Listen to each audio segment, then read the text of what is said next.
Ya ini beberapa saja tanda-tanda. Jadi tubuh kita tuh kalau dia sudah mulai bermasalah dia ngomel, ya ngomel. Nanti saya jelaskan bagaimana caranya memperbaikinya, ya. Memperbaikinya, ya. Termasuk tadi ya. Lemah, keletihan, ya, bawaan juga ngantuk. Termasuk juga yang banyak sekali terjadi zaman sekarang tuh orang yang baperan, Pak Bu. Baperan, mood swing, ya. Perempuan tuh sekalian, terutama ibu-ibu ya. Kalau Anda sedang menuju mens ya, enggak boleh premenstrual syndrome itu terlalu dominan. Kalau mau mens aja, nggak boleh nyeri berlebihan, nggak boleh baperan berlebihan, nggak boleh. Kalau seandainya itu terjadi, maka kemungkinan besar banyak sampah di badannya. Dan salah satu tanda banyak sampah di badan kita apa? Kita malas minum air putih. Gitu. Maka teman-teman pernah lihat kan ada postingan saya tentang bagaimana cara kita menghidrasi badan kita dengan minum air putih. Salah satu cara yang paling gampang sebenarnya setiap mau sholat 1 gelas, tiap mau sholat 1 gelas. Cara paling gampang. Itu akan memperbaiki badan kita dengan sangat mudah, ya, seperti itu. Termasuk juga alergi seperti itu. Banyak orang yang dulunya bisa makan telur, sekarang nggak bisa. Dulunya bisa makan udang, sekarang nggak bisa. Itu bisa recovery nggak? Bisa. Ya, bisa recovery. Asal apa? Asal kita tidak nyampah lagi dan bersihkan badannya. Ya, badan dibersihkan. Ya, dengan cara apa? Nanti kita akan bahas, insyaallah. Ya, itu beberapa tanda-tanda yang sebenarnya tanda-tanda ini sering kita dengar ya, atau mungkin sering tadi saya bilang termasuk orang-orang yang baperan gitu kan. Tanda-tanda orang baper itu apa? Gampang banget left group.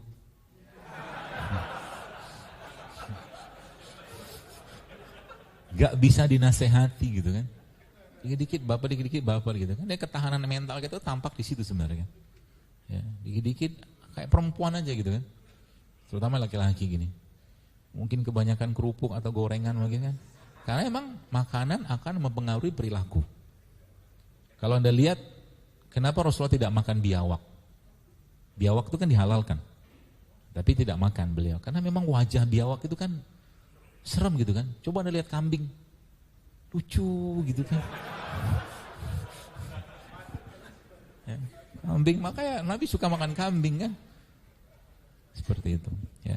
Jadi itu beberapa hal-hal yang mungkin kita perlu paham, atau mungkin juga beberapa tanda-tanda seperti ini ya, seperti tadi ya, letih yang terus menerus, kemudian tangan, kaki yang sering dingin, sering panas nggak jelas, kemudian gemeter, alergi, susah tidur ya, brain fog ya. Brain fog itu tadi jamku di mana ya gitu, otaknya berkabut. Bahasa kita gitu kan, otaknya itu berkabut gitu kan, lupa gitu kan, dikit-dikit lupa gitu kan. Tadi istriku di mana ya? Gitu. Istriku yang mana? Repot kalau itu kan. Gitu. Salah pegang pula nanti kan. Feeling disoriented gitu kan. Jadi tadi dia nggak mampu ngontrol perasaan, termasuk digestive problem yang sakit mah. Jadi kayak begini nih, ya. Kalau kita berobat di pengobatan biasa, maka obatnya banyak banget kan. Obatnya itu banyak banget. Anda bayangkan, susah tidur dikasih diazepam. Katakanlah digestive problem dikasih misalkan obat-obatan buat pencernaan.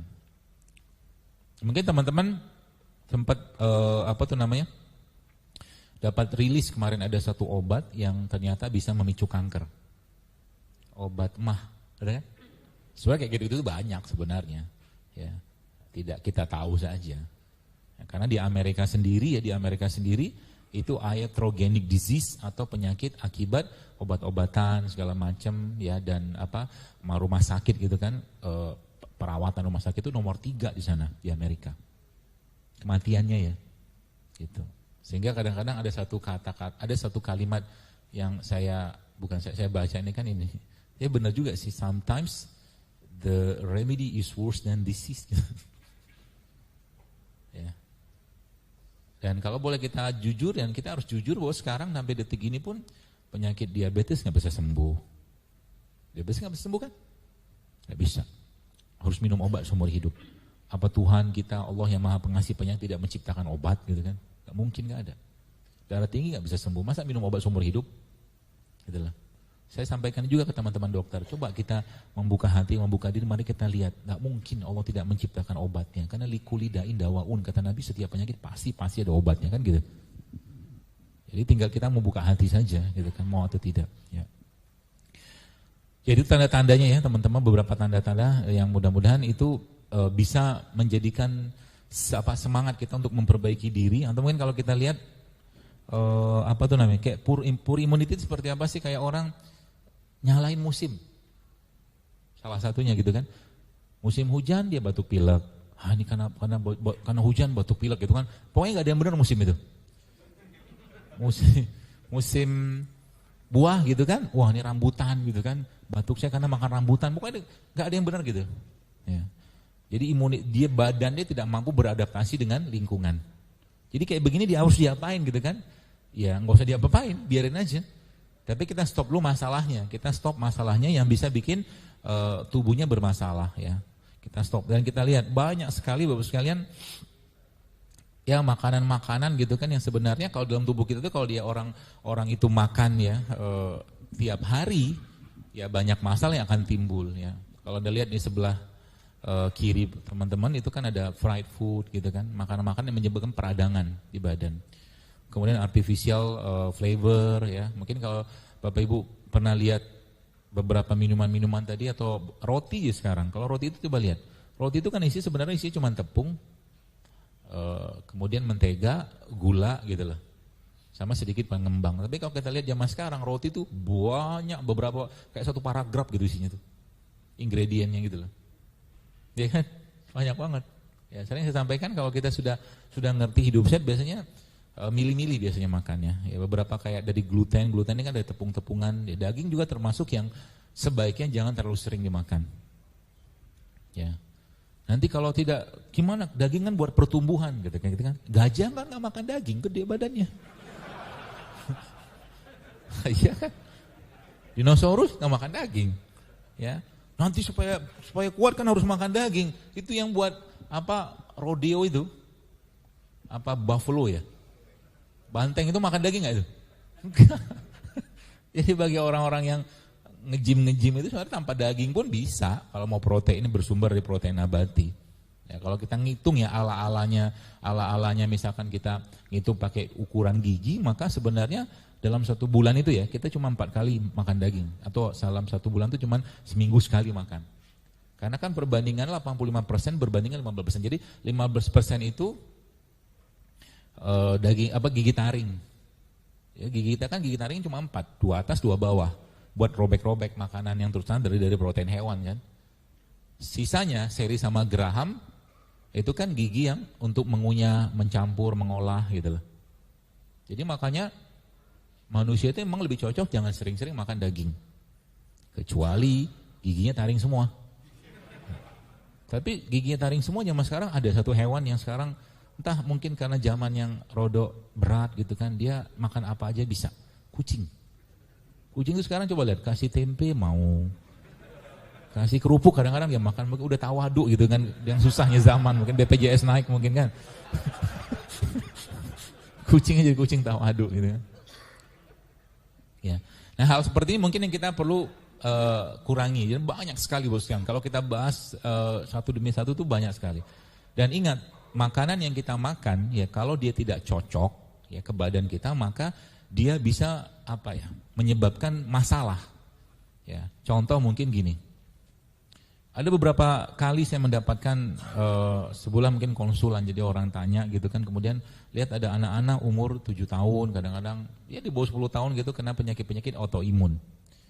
Anak umur segitu kena autoimun, kira-kira munculnya dari mana coba pemicunya? Maka tidak lain tidak bukan asalnya kemungkinan besar dari gen bapak dan ibunya. Jadi gen bapak ibu itu sudah lemah. Jadi sekarang bagi sini kan akhwat dan ikhwat di sini yang belum menikah, saran saya jangan nyampah. Sebab apa? Kalau nyampah maka otomatis gen yang akan nanti ketemu dengan suami atau calon suami atau istri tadi itu akan jadi gen yang lemah. Kalau bahasa kita tuh codingnya akan bermasalah. Misalkan dia coding misalkan A1, B1, C1, D1 misalkan. Tiba-tiba A1, B1, C-nya jadi 5 gitu kan. Bisa kayak begitu. Gara-gara apa? Gara-gara makanan. Dan dengan kemajuan teknologi zaman sekarang banyak makanan-makanan yang bisa direkayasa. Ya, bisa direkayasa. Makan daging tidak perlu makan daging. Bisa dibikin daging sintetik. Ada. Di Indonesia belum masuk, tapi beberapa produk GMO sekarang ini sudah mulai masuk ke sini. Sudah mulai masuk ya. Jadi hati-hati.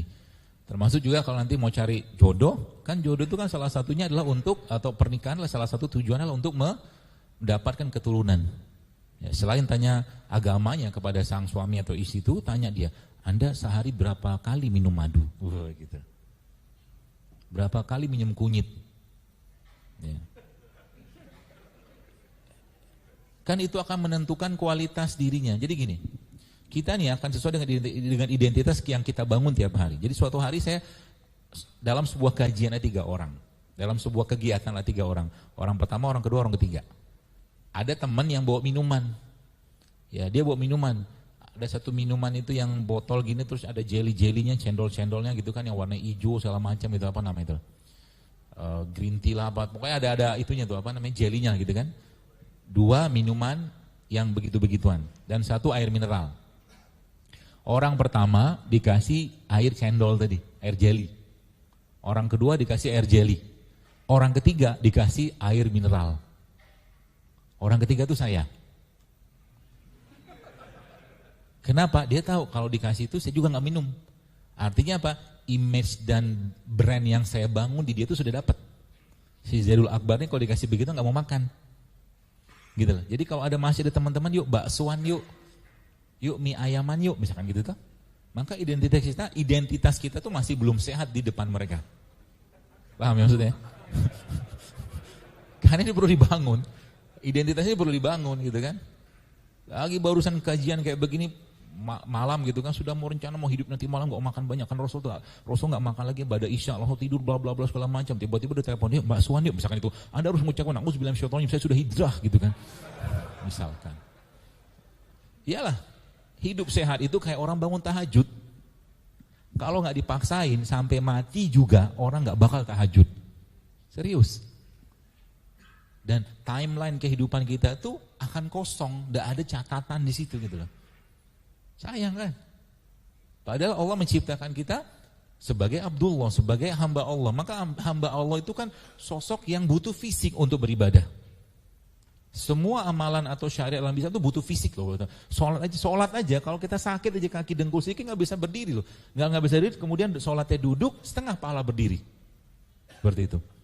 Maka kita harus yakini bahwa memang Allah maunya kita terus-menerus menjadi hamba yang sehat. Maka disebutkan dalam hadis kan, mukmin yang kuat lebih dicintai Allah daripada mukmin yang lemah. Apalagi Allah menyampaikan dalam Al-Quran, Allah bilang begini kan, bahwa kita tuh diciptakan Allah menjadi khalifah. Anda bayangkan sosok khalifah, gagah gitu kan. Perkasa gitu kan, naik kuda, misalkan kalau zaman dulu kan.